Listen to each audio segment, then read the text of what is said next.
love God's people. And I just pray, Holy Spirit, that you'd really anoint him to speak to us today what you have for us. God, I pray that whatever you want to speak to each of us today, we would have the ears to hear it, and Sam would have the heart to know to say it. And anything that is not from you, just pray that it would fall away, and anything that is from you, let it burn strongly on Sam's heart for us today. Yeah. I need to get.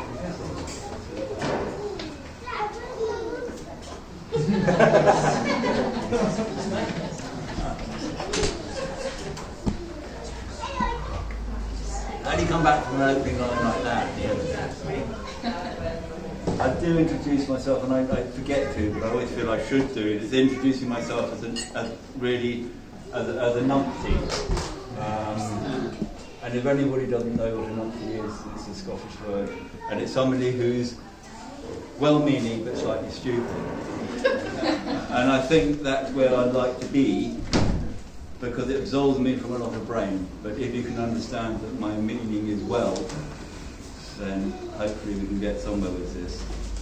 I have struggled. My goodness, I've struggled with this. So what we have, and it was introduced by Colin, is the whole series on gardening, of all the stages of gardening, the sowing and the nurturing and the harvest and everything. So this is the sowing, the ground. And for this, we wanted the parable of the sower, which is Matthew 13, 3 to 8, and then later on the explanation, 18 to 23. And this is Jesus speaking. And he told them many things in parables, saying, a farmer went out to sow his seed, and as he was scattering the seed, some fell on the path, and the birds came and ate it up. And some fell in the rocky places where it didn't have much soil, and it sprang up quickly, but because the soil was shallow, where the sun came up, the plants were scorched and they withered, because they had no root. And other seeds fell among the thorns, which grew up and choked the plants. And still other seeds fell on good soil, where it produced a crop, 100, 60 or 30 times what was sown. And then later his disciples asked him, can you explain that? And he said, well, listen to me, what the parable of the sower means. When everybody hears the message about the kingdom and does not understand it, the evil one comes and snatches it away, what was sown in their heart. This is the seed sown on the path.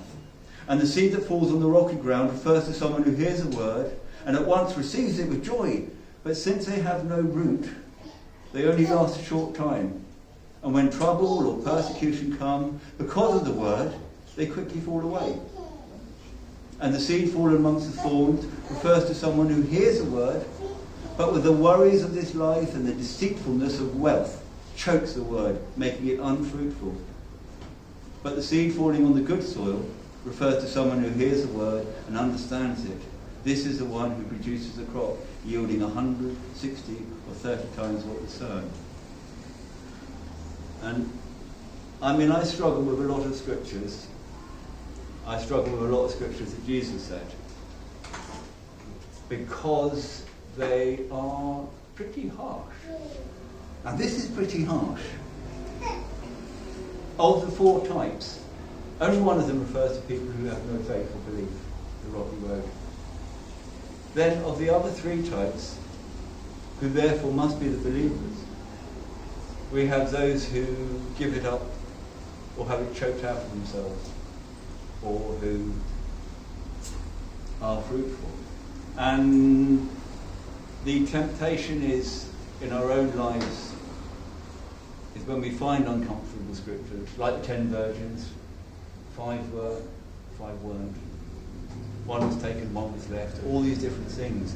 It's really quite not the thought of scriptures that you get on your daily post with a sunset and something that Jesus said. But they're in there, and they're repeated, and repeated, and repeated.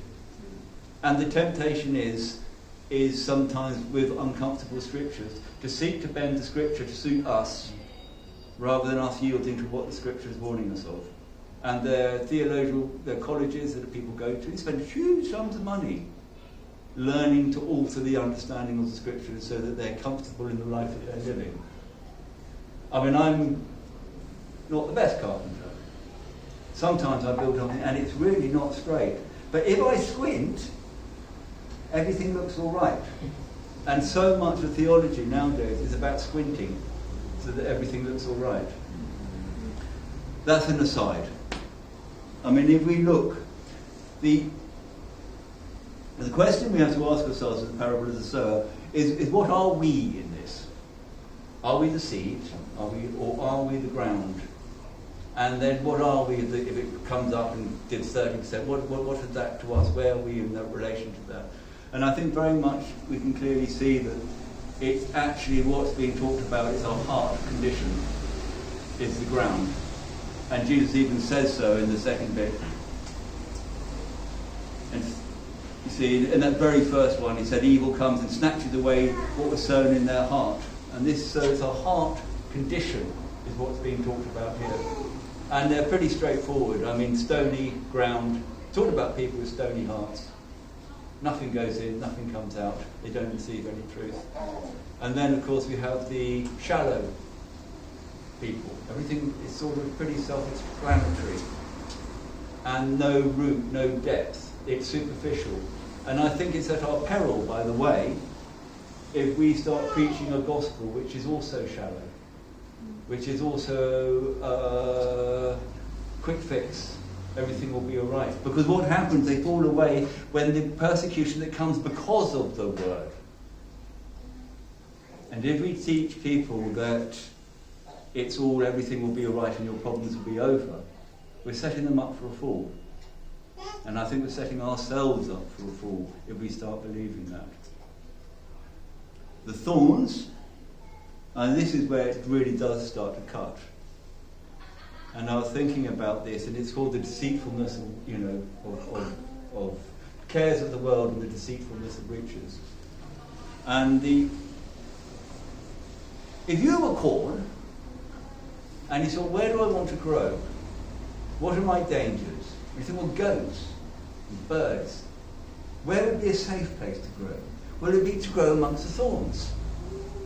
There I'd be protected. The goats wouldn't come to me.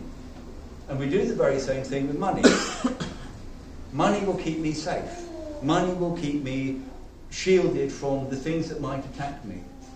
But a farmer doesn't sow in there. The farmer will look after the seed that he sowed in the field and will end up neglecting that which has fallen amongst the thorns. So when we say, I'm going to substitute God's protection for money, or not even say it, we don't even sometimes consider it. So programmed we are to the ways of the world of wealth that we have a little bit put aside and we make sage and wise choices about an awful lot of things. And so you'll meet Christians who are being wise with money and they're saying stewarding money, but all they've done is they've created thorns to keep the goats away. And it's choking them. I was once in Africa where I worked, Niger, it's in the news at the moment. Very remote, very wild, very dangerous. And at night I had a proper dagger, proper Diluvian dagger. And I had it under my bed. And very clearly God said, if that's there, that's your protection. If you put that away, I'm your protection. And this is what we do with wealth and other things. We trust God, He'll be our protection. Let's trust the farmer who sowed the seed in the field, that he's going to bother about it. He's going to protect it from the goats. He's going to water it. Let's just imagine that's the sort of farmer that once having sown the field isn't going to walk away from it, is actually going to tend and nurture it and bring it up to the fullness of it.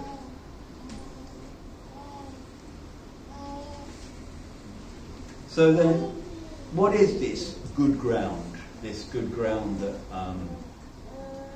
that seed falls in? What is this heart condition that we have, which is good ground for seed to grow? And again, the word explains it. It's all linked in. It's farmers. What's that top layer of soil called? It's called topsoil. It's also called humus. Not the Italian, not the Mediterranean double M, but humus. H-U-M-U-S. Humus. I don't know if anyone's old enough to remember a character, TV personality called David Bellamy. Yeah, a lot of people remember him. I don't know if I remember him or I remember Lenny Henry parodying him. But he was always talking about humus, and he was getting his hands in the soil, and he was loving it, and it was all black, and it was rich, and it was everything, and he was so enthusiastic. And all the nutrients he would talk about. And the origin of the word humus is earth, which is the same origin of the word humility, of the earth. And I think the good soil is humility.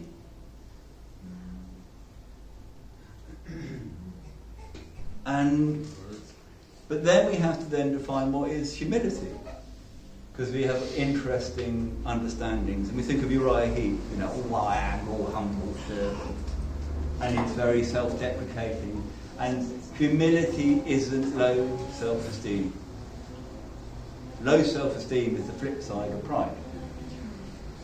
It's the same thing, just the upside down one. Humility is sort of almost a lack of self-observation.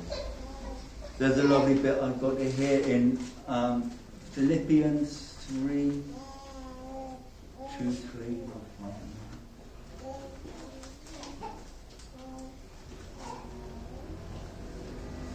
And this is just saying, this is Paul's just saying, it's just these endless verses, you can pick them out again. Then do nothing out of selfish ambition or vain conceit, rather in humility, value others above yourself. Not looking for your own interest, but each of you interest of the other. And it's such it's so fundamental of understanding where we fit in, how to self-regard ourselves. My favourite joke is actually, I think of a truly humble person. It's two men walking in the park, and a bird flies overhead and drops a mess, which lands on one of them. And his friend was shocked and said, "Can I get you some loo paper?" And he said, No, the bird will be too far away by now. And of course, the joke being the truth that his concern and heart was for the bird before his own self. And that's a lovely, humble way of looking at things. Another way of looking at it is, where do we fit? I mean, I said this before. There's this like Copernicus moment that all the world thought that for centuries, was the Earth was the centre of the universe, and the Sun orbited around the Earth, and then all the other planets orbited. But none of the mathematics worked. They always were wrong, and it never quite worked. And the moment they switched over and realised, Copernicus, that everything revolved around the Sun, then all the mathematics worked. So now they can predict where Mars will be 1 million, 2 million years in the future to the millimetre. It's everything aligns because the transference of where I am and where the centre is. And this is very much where humility, when we're not the centre. I just want to throw some numbers at you, which are really interesting. How big? Look, just quickly. So, if you earned £1 million a year, you'd be earning £480 an hour. If you earned £1 billion, you'd be earning £500,000 an hour. That's the jump between what a million and a billion is. And a trillion, it just goes beyond that. So, 1 million seconds equals 11.5 days. 1 billion seconds equals 32 years. Yeah? 1 trillion seconds equals 32,000 years. That's when Neanderthal was still on Earth. That's the difference between 1 million and a trillion. So our galaxy, the Milky Way, has 1 billion stars in it. 1 billion stars in our galaxy, the one that we occupy. There are 1 billion galaxies in Earth. How big it is. And then just to remember, God is outside of that. That's within God, was outside of space and time and created it. That's going up. In the human body, there are 37 trillion cells. Remembering how big trillion was. In each of these cells, there's 100 trillion atoms. I didn't hear that. 100 trillion atoms in each cell. And just to give you an idea of the cell of the size of that, if you took one of those atoms and you blew up the heart, the nucleus of it, and made it the size of a 2p coin, the electron, because remember the pictures we saw at school, and there was the nucleus and the electrons were flying around it. But if you made that nucleus the size of a coin, the electron would be 2 miles away, flying around. And so there's just nothing in between that's force. It's all like an illusion. Everything's made of almost nothing. And that's going down. And they're smashing those in the Hadron Collider to see what's inside them. So we don't know how small it goes, we don't know how big it goes. And we're somewhere in the middle. So best not make yourselves the centre of the universe.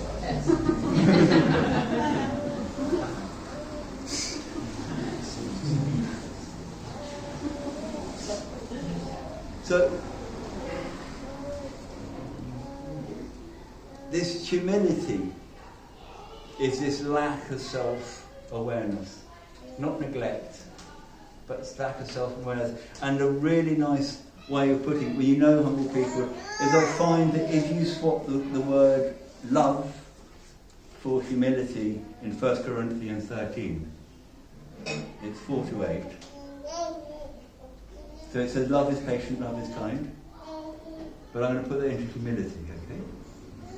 So humility is patient, humility is kind, it does not envy, it does not boast, it is not proud, it does not dishonour others, it is not self-seeking, not easily angered, it keeps no record of wrong. Humility does not delight in evil, but rejoices in truth. It always protects, always trusts, always hopes, always perseveres. And we see the ground that the seed needs to be sown into this place of humility. You see, there's a lovely, lovely, lovely man called Andrew Murray. He was a Victorian in South Africa, seeing revivals there.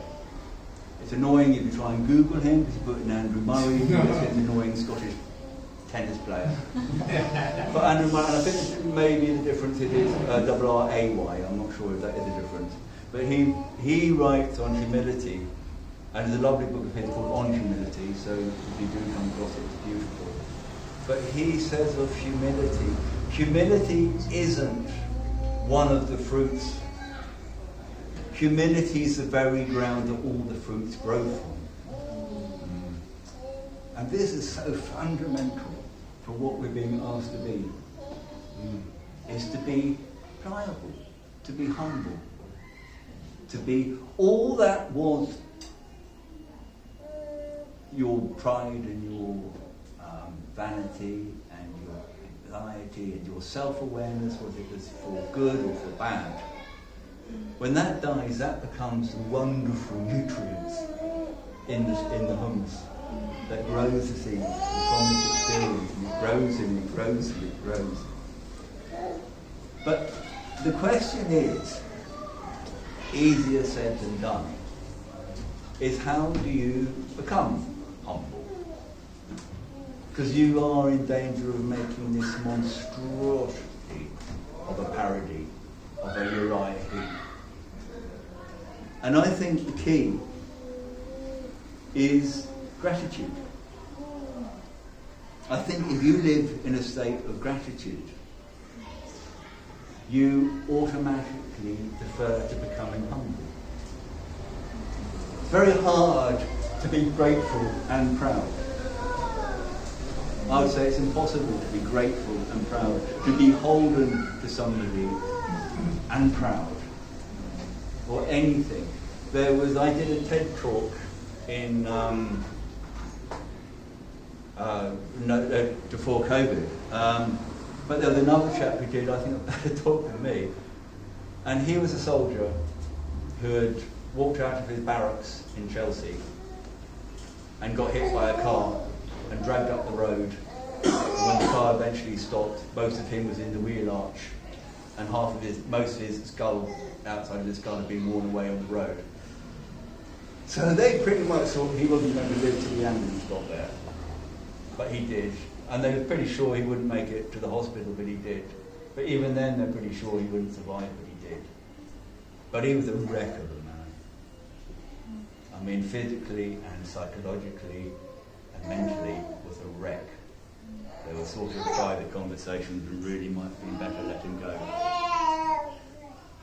But he had a psychiatrist or psychologist that the army provided. And being a soldier, he did what he was told, which I think, which I always. And this psychiatrist said, just write down things each day that you're grateful for, and go through them and be grateful for things. And this man gave this talk of how he started listing things that he was grateful for, and how it started to transform his life. And he went on, and then he found he couldn't stop being grateful for things. And he started being grateful that his mental health was getting better. He's being grateful that his physical health was getting better. He's getting grateful that now he wasn't just on an army pension, stuck in a ugly flat, unable to get out, that he's being invited all over the world to talk about being grateful. And his reasons for gratitude never ended. I once went through a rough time with my own faith. And I had literally gone through an earthquake in Indonesia. I've been working out there post the tsunami. We had a second earthquake. Everything got destroyed. The house I was in. And I behaved. I messed up a lot of my own life just through stupidity and selfishness. And I ended up pretty bereft in London. I did a secular job, for want of a better word, not in the aid industry, which I had been. But I went to Holy Trinity Brompton, just walked in there, and pretty cynical, pretty dark, I would say. And lo and behold, the man who was speaking was Jonathan Aitken, who, if you know, was one of the most horrible, slimy, this is my own words and description of him, little Tory from Margaret Thatcher's government. And he had been accused of sort of embezzlement and other things, and stood on his high horse and talked about the sword of justice would come down on those who had accused him and various things. And then it came out that he actually had been. And he went to jail. And there he got humbled. And there he learned to be grateful. And so the most unexpected person ever for me to listen to, the instruction of be grateful, have gratitude. And I started to be grateful and started to say thank you.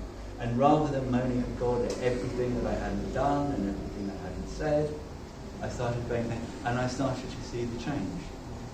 And it's a transformative change. And we can read again and again and again in the Gospels about grateful, be grateful. And the gratitude leads you into humility. This is the ground that we grow in. There's a lovely little YouTube short of a man being grateful. Absolutely love this one, because he's found unexpectedly an energy bar in his coat pocket. And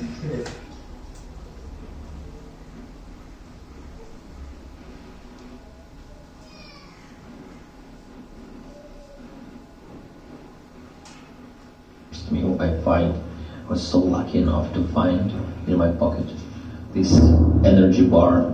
It's so cool because today I lost a few combat brothers. Also I destroyed a few invaders.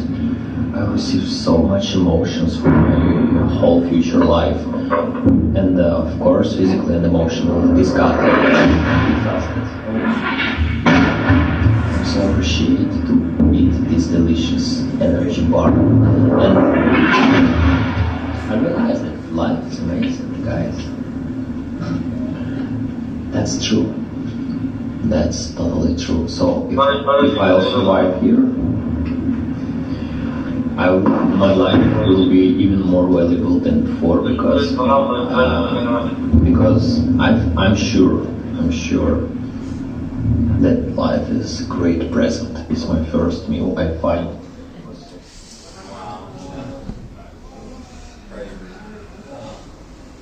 He evidently hasn't got any shelter, he's not in a trench. They must have advanced and the Russian artillery has found them. But it's easy to say, well, it's that man to be grateful in that circumstance for a small thing, and truly grateful for having an energy bar. And the thing is, it's easy to say, well, his life is different from ours. His life isn't different from ours. It's just more condensed. He's having all of that life shoved into a very small period of time. But we all have triumph and loss and jeopardy, and we're all going to die, and we don't know when. And so we all have the opportunity to be very grateful for the very small things that we have around us all the time. We can just sit in this room and give thanks for everything, for having arms and legs that work, and the sense of smell and people and everything. We just live in this abundance of goodness if we've got eyes to see it. And this is the attitude of heart and the humbleness that gratitude brings that is fruitful and fruitful